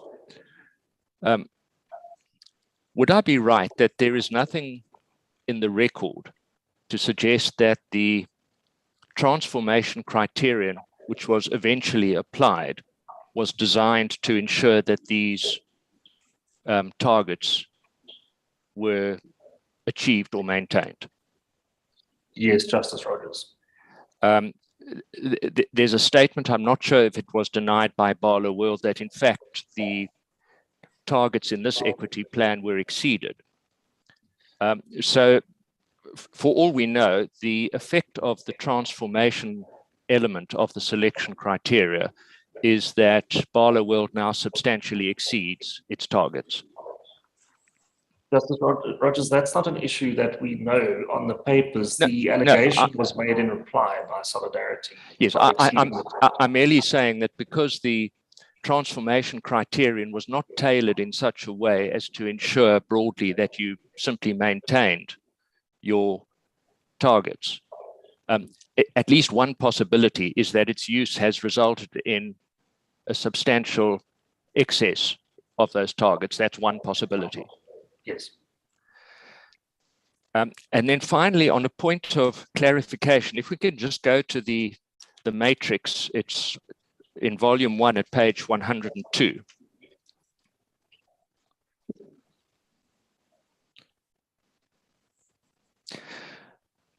because so the background is at the very beginning, there's a very generalized statement, which at least I read as meaning only that we would keep an eye on our employment equity plan in applying LIFO and skills. What ultimately comes out is this matrix at 102, and those three blocks at the bottom really tell us the detail. The middle block is transformation, with the scoring from 0 to 5. On the right, we have skills, and on the left, we have LIFO. And we see in the top blocks that LIFO is weighted at 45%, transformation at 30%, and skills at 25%. So one doesn't just add up a lot of numbers. One has to apply to any score the appropriate percentage and add it up. It wasn't clear to me, was this matrix ever on the table? I understand if it was, it would have been at the 14th and 15th consultation meetings on the 7th and the 11th of August 2020. Is there any evidence that this matrix was on the table at those meetings? Or is the evidence that this table was compiled afterwards when Barloworld took into account all inputs?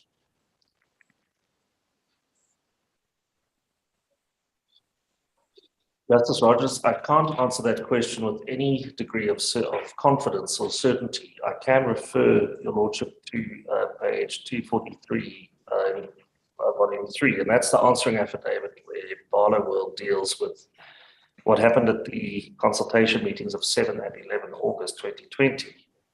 And it talks about, it contains the allegation that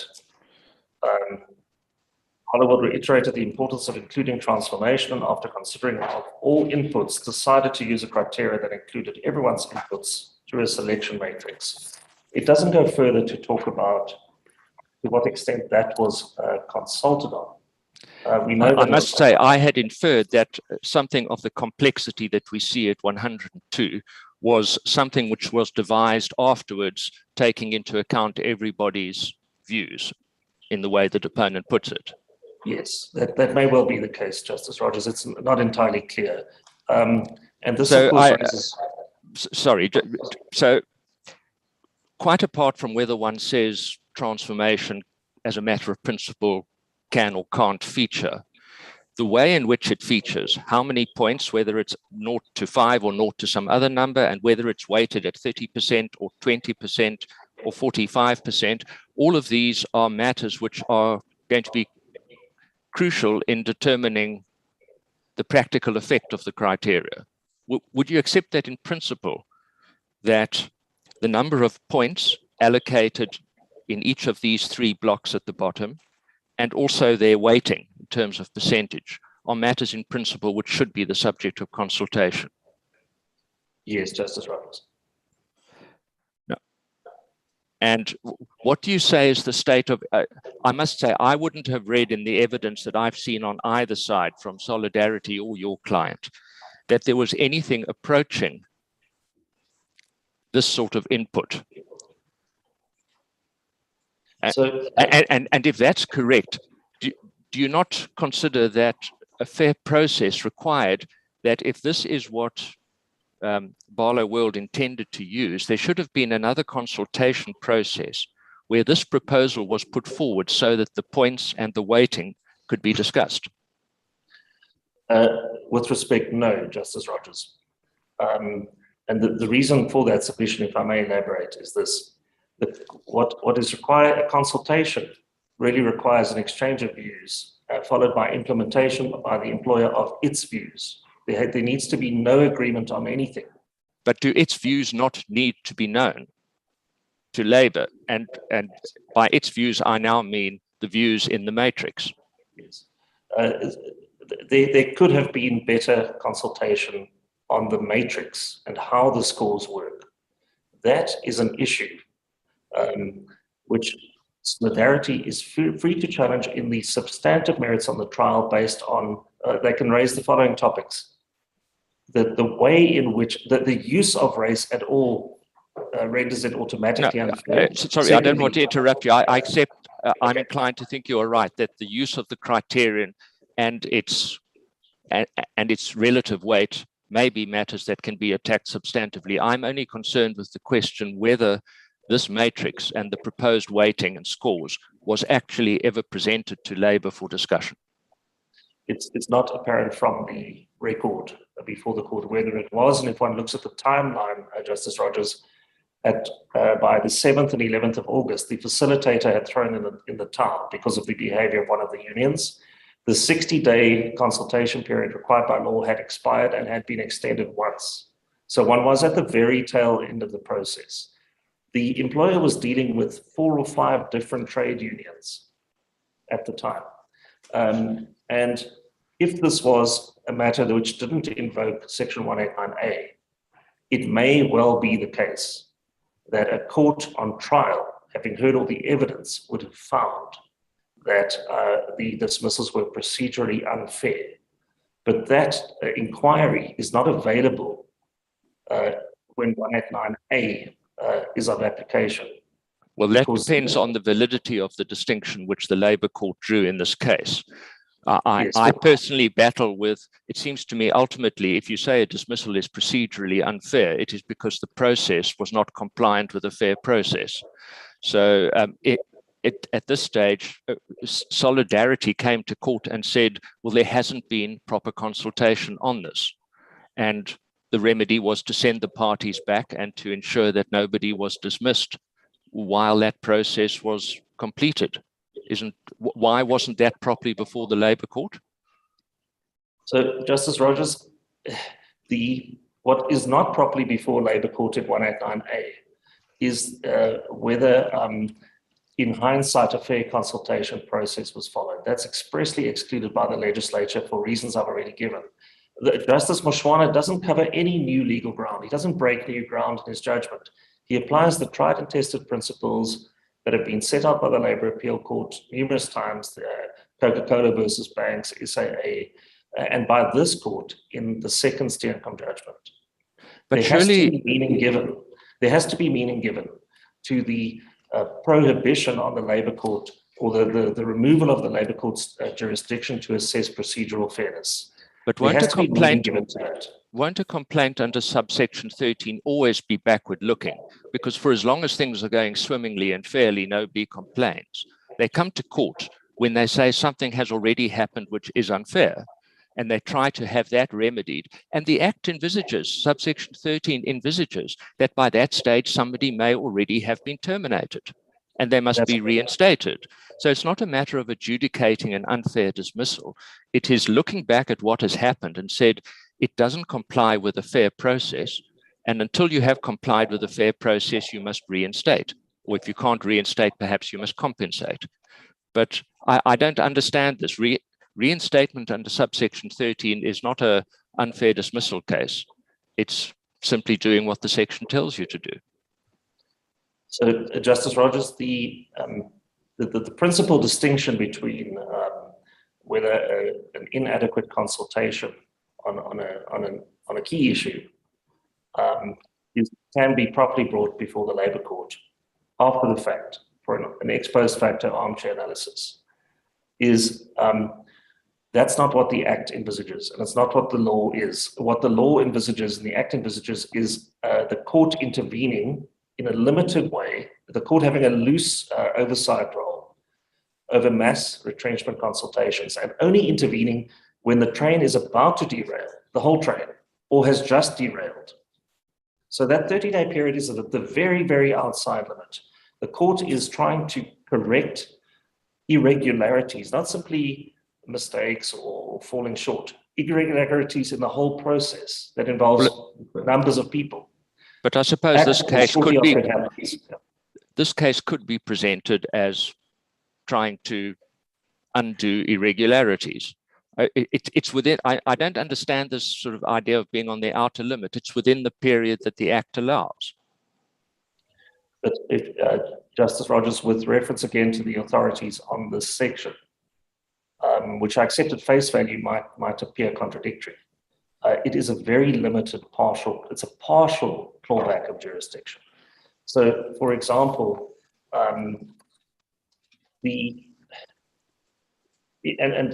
perhaps just to deal with the fallacy of Solidarity's argument on this point, they say up front to us at the end of July, we will never agree to this. They say that in their papers in the Labour Court. Even if there was proper consultation, we would never, ever consent to this. You can consult with us for years on this issue. On principle, we're opposed to race as a selection criteria, but end of.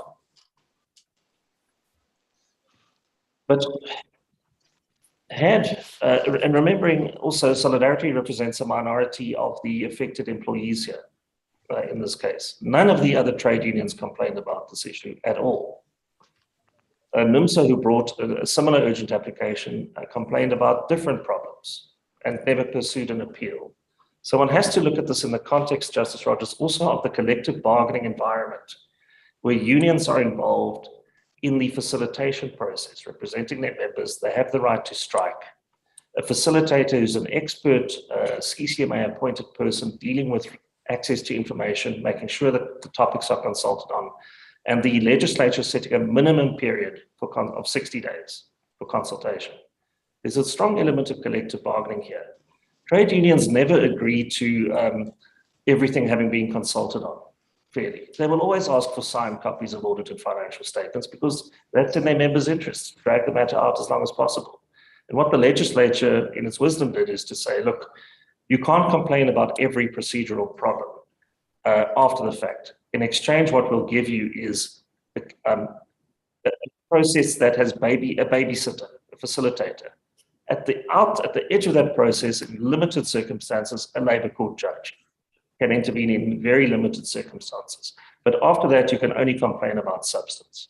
And what Solidarity can complain about is the principle of affirmative action being used as selection criteria, the way in which it was applied. And that would involve a critique of the weighting, for example, of that matrix, and how it applied to individuals. They are fully entitled to raise all of that at the upcoming trial in support of their argument that the dismissals amounted to unfair discrimination. But our law channels their complaint in reality to an automatically unfair discrimination claim and not a procedure claim. Thank you, Justice Rogers.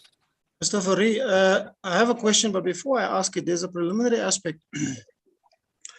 This morning I received what is termed an explanatory note from Mr. Irvin Jim of NUMSA. Have you seen it? Yes, Justice. What is its status? Should you have any regard to it? Because no, NUMSA never participated in this application, did they? No, Justice Majid. They brought a separate urgent application. It was consolidated with Solidarities and dealt with in the same judgment, and they never pursued an appeal. I submit the court should have no regard to that affidavit. Yes. Then my question, just following on what Justice Rogers has put to you. You see that selection criteria matrix, the one that you referred to in the record at page 102, as far as I could see, it's undated. I was trying to place it within context in the papers. Am I right? There's no date on it.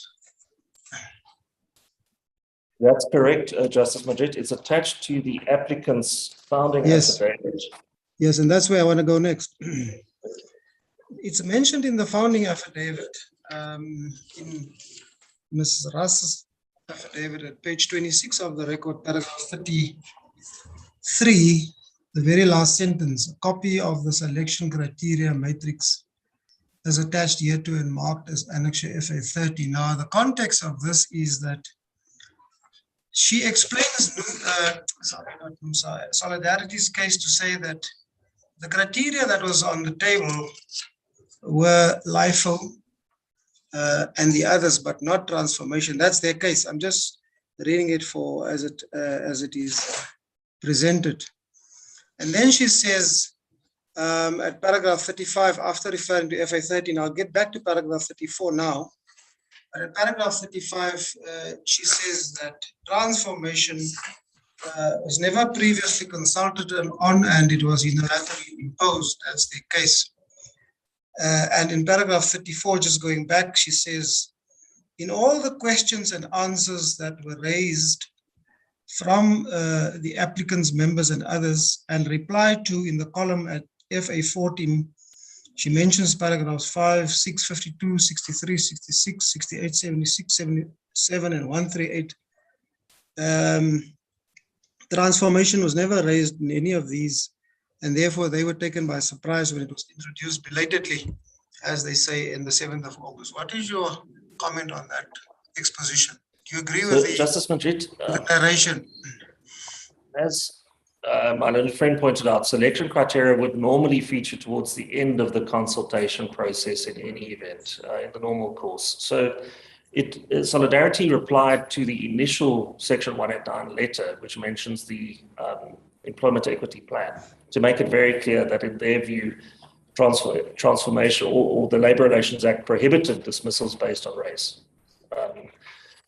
The extent of the consultations on transformation is not entirely clear from the papers, but must have occurred at the latter part of July and early August, early to mid-August, and in meetings. Of course, sorry to interrupt, but didn't it in fact occur only at the 14th and 15th meetings around about the 7th of August, as a matter of fact? I mean, you've read that page 243. Perhaps we should go back to volume 3.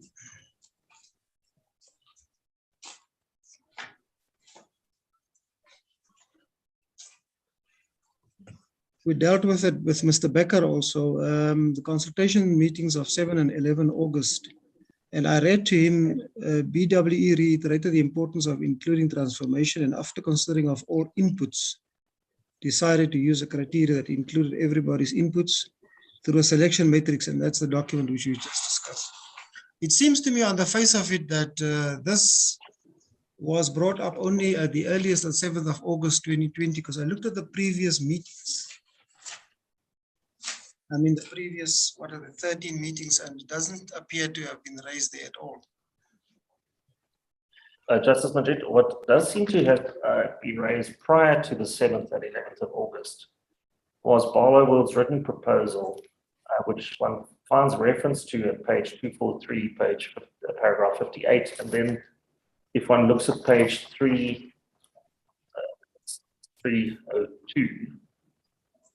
and then at the bottom of 303, it talks about selection criteria, Barloworld's proposal as to selection criteria mix, LIFO, skills and qualifications, transformation targets, in brackets, EEA targets, diversity and localization. So when it comes to the matrix, that can't have been discussed before the 7th of August, and it may in fact have been discussed or used or put together by Barloworld after the 11th of August, as Justice Rogers pointed out. So it is so that Barloworld's proposals in respect of the use of race and gender as part of the selection criteria started off fairly vague and crystallized only towards the very end of the process. That is so. And no doubt that will also be an issue that Solidarity might want to take up at the trial. But one of the difficulties in these kind of proceedings, of course, and it's also mentioned by the Labour Appeal Court, is judges sitting in urgent proceedings for final relief, applying Clascon Evans, and not having any opportunity really to interrogate or to obtain all the full evidence or interrogate the facts. That can be done at the trial.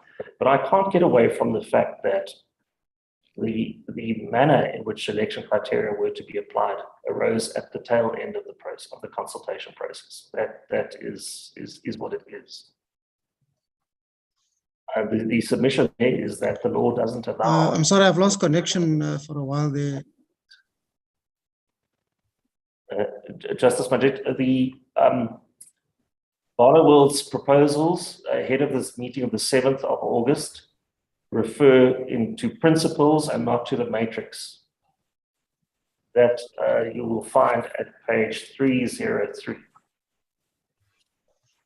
Thank you. The matrix arose later, and I concede that there wasn't adequate consultation on that matrix. On the record, there clearly wasn't. But that's not an issue which the legislation allows the Labour Court to intervene on in mass retrenchment proceedings. That's the core submission. Well, my question is this. What is required is a meaningful consensus-seeking consultation. Of course, that doesn't mean that consensus must be achieved. As long as there's a meaningful engagement, proposals are placed on the table and deliberated and discussed and ideas thrown around, but in the end, there's no consensus. As long as you can show that the process is meaningful and that there has been an attempt to seek consensus.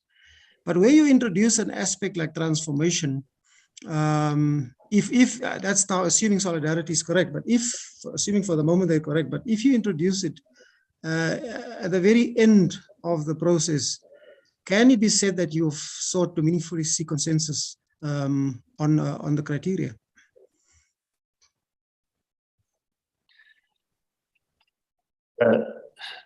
Justice Madrid,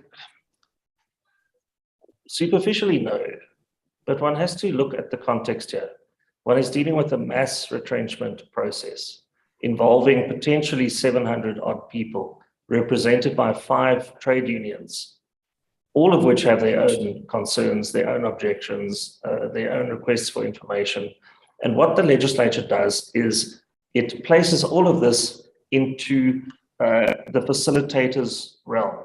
The facilitator is appointed to manage all of this very complex process, to arrange meetings, to order the delivery of information, to make rulings on things as we go. And in fact, facilitation happened here. It was only at the 4th facilitation meeting that, due to misconduct by a trade union, unfortunately, the facilitator walked out effectively. The Labour Court's role, as described by in this court in the second Steenkamp and Edcon judgment, is set out in paragraph 54, and it really is a limited degree of judicial management into a contested consultation process. The intent of which is to allow for early corrective action so that a process failure will not escalate into a substantive injustice. And I'm quoting from paragraphs 54 and 56, just quoting those 2 phrases. That's the role of the Labour Court. This doesn't leave Solidarity and its 4 affected members without remedy. They have, at the trial, a full opportunity to complain about the principle of affirmative action as a selection criteria. And if they succeed on that, they will, of course, be entitled to the relief flowing from an automatically unfair dismissal, which really includes a prohibition on discrimination, which is where this inquiry, I submit, belongs. They can also complain about the matrix, how it is calculated, the weightings given, and they can complain about how it was applied to these 4 unlucky individuals. All of that remains open for play. But in the broader context of mass dismissals, and given the balancing act that the legislature has performed here, it allows strikes, it appoints a facilitator, it gives a limited time period. The trade-off for that is that this kind of procedural unfairness complaint is not available to an affected employee or its representative. Yes, thank you. Thank you, Mr. Fourie.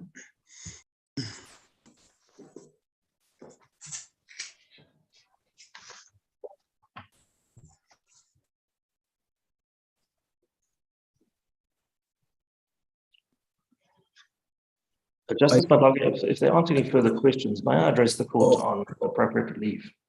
You just continue. Once Justice has stopped questioning you, you just continue with your submission. Yes. So we submit the application for leave to appeal, therefore should be dismissed, and costs should follow the result. Now, my learned friend complains about the costs awarded in the Labour Court, and also seeks to set that aside on appeal. But this entire application by Solidarity was based on a political strategy which led to a failed legal strategy. And there's no reason why it should be shielded from the normal consequences of a bad legal strategy. which is what this was. All of these issues, the ideological reasoning, the application to the facts, all of this remains open in the trial, which is exactly where the LRA directs this kind of complaint. If you allege your dismissal was for a reason related to your race, gender, religious beliefs, sexuality, the place to take that to is the Labour Court for a trial, for a full inquiry. And that's where they have gone, and that's where all of this can be ventilated. So this, we submit, is more of a political game than a valid legal strategy, and they should never have brought it, and certainly should not have come to the highest court in the land with this application. And it's on that basis we submit that the court should depart from the normal rule in labour relations, which is to not, is as default not to award costs regardless of the result.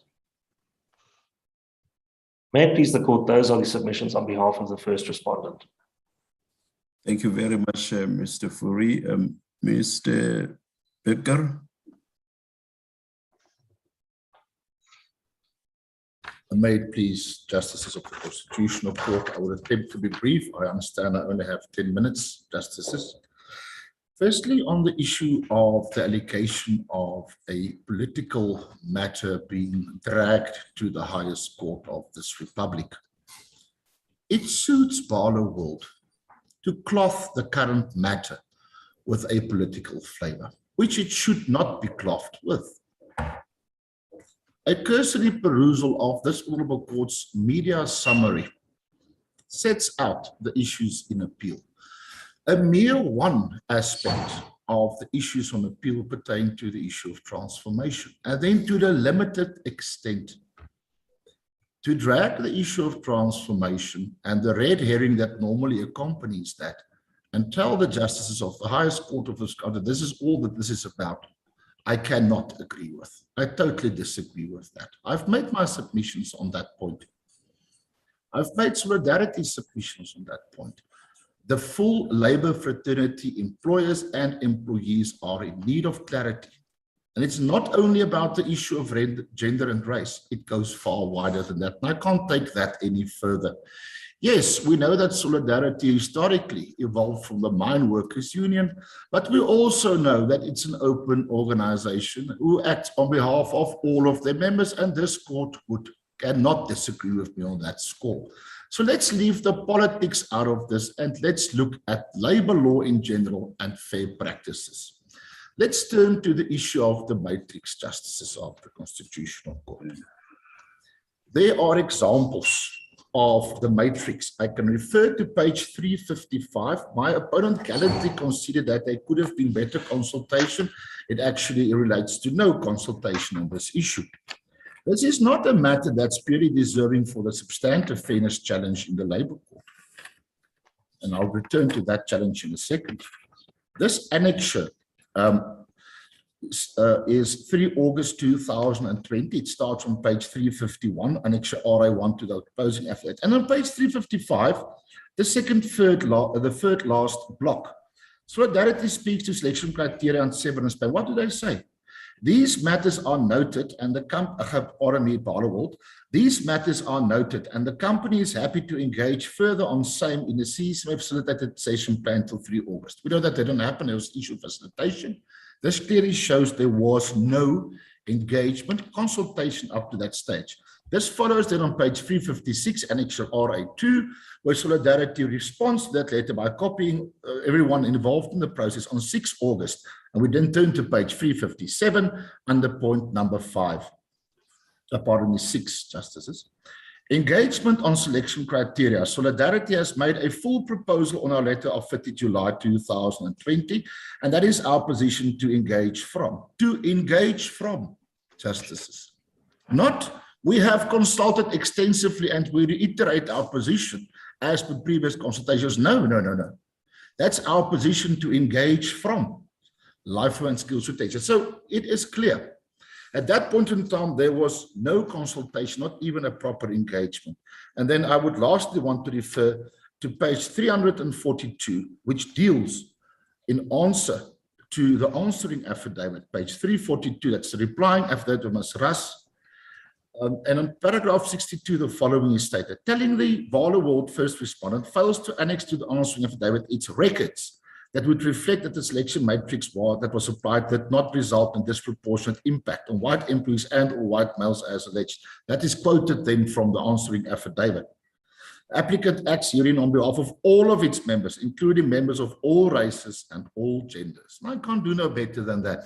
And justices, if you consider this matter and refer back to the 2 paragraphs in answer, paragraph 79.2 and 3, that's clear where Barloworld says, but we have consulted, but they were caught out here. That is not the case. Now, lastly on this aspect, paragraphs 34 to 55 of the founding affidavit, page 26 of the bundle. I think Justice Rogers or Justice Majid referred to this as well. These are the paragraphs 34 to 39, where Solidarity says, but you haven't consulted at all on these issues, not on the issues transformation, nor on the selection matrix. What does Barloworld answer to this? And this is telling, justices. Let us turn to the answering affidavit, page 250, 250, and that is paragraphs 80.1 to 80.4. They do not tell the court how they consulted, when they consulted, what transpired, and what was the end result. It's just a bold allegation saying, I admit the contents of these paragraphs insofar as they are consistent with the selection criteria, but nothing about the allegation of no proper process. And by application of the Plascon Evans principle, this should have been the end of the case for Barloworld, and this procedure should have been found to be unfair. Now, let us then move into the different aspects, statement of claim. There are only 4 members involved in that matter. We acted on behalf of more than 200 members, and there were not only 4 members dismissed. I think that is clear. Now, the fact that only 4 members elected to challenge the substantive issues further should not and should not have disentitled the remainder of the members of relief pertaining to procedural fairness in whichever fashion or form the Labour Court may have deemed prudent. And it should respectfully not deter this Honourable Court from acting and intervening in this process that was utterly unfair. In conclusion, on the issue of costs and the appealability of the current matter and engaging this Honourable Court's jurisdiction, I have set out the heads of argument at the tail end thereof why the applicant believes this court's jurisdiction is engaged and why the appeal should succeed, or at least why the leave to appeal should succeed. I would not take it further. I believe that the discussions that we had today with myself and my learned senior opponent, Mr. Fourie, make it plain that this court's jurisdiction should be engaged and the leave to appeal should succeed. Whether the appeal should succeed naturally is in your justice's discretion. Turning to the issue of costs, I have made substantive submissions on the issue of costs where Justice Mshwana mulcted Solidarity and the trade union NUMSA in costs, including the costs of 2 counsel. Equally, Justice Mshwana dismissed the application for leave to appeal, again with costs, including the costs of 2 counsel. Why did he do that? This court's decisions are clear, also set out next. I will not repeat it or preach to the converted. This is this Honourable Court's judgments that says that would disentitle or dissuade employees, trade unions from attempting to even exercise their rights. There is no malice. There's no mala fides. This is not a matter where an appeal was lodged simply to get away, as the Barloworld is saying, to get away from the adverse cost order and have this court overturned. So no, Solidarity is not the smallest trade union. So is NUMSA. Unfortunately, they're not part of the appeal, although I understand that a supporting affidavit was filed. But this is not an issue of costs. The issue is legal clarity and patent unfairness. So, justices, Barloworld persists with a costs order against Solidarity. I do not understand why, with all due respect. I think the issues that crystallized today are indeed in need of clarity and clarification. I cannot remotely see why Barloworld would then proceed and say that they still want costs of this appeal that should be outrightly dismissed. Even the leave to appeal should be dismissed with costs. I respectfully do not agree. And the appropriate cost order is naturally your justice's discretion. And I will not even try to dictate that. But if your justices are of the view that Barloworld should be mulcted in costs, I would not be opposed to that, although I do not press too hard for such an order. I believe that legal clarity, surety, and answers to the questions raised are of more value than rands and cents. And those are my submissions in reply, except if there's anything else from the justices of the court. Thank you very much, Mr. Becker.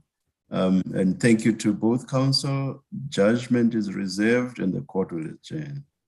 Thank you, justices. Thank you, Mr. Free. Today's proceedings have concluded. The host will now terminate the meeting.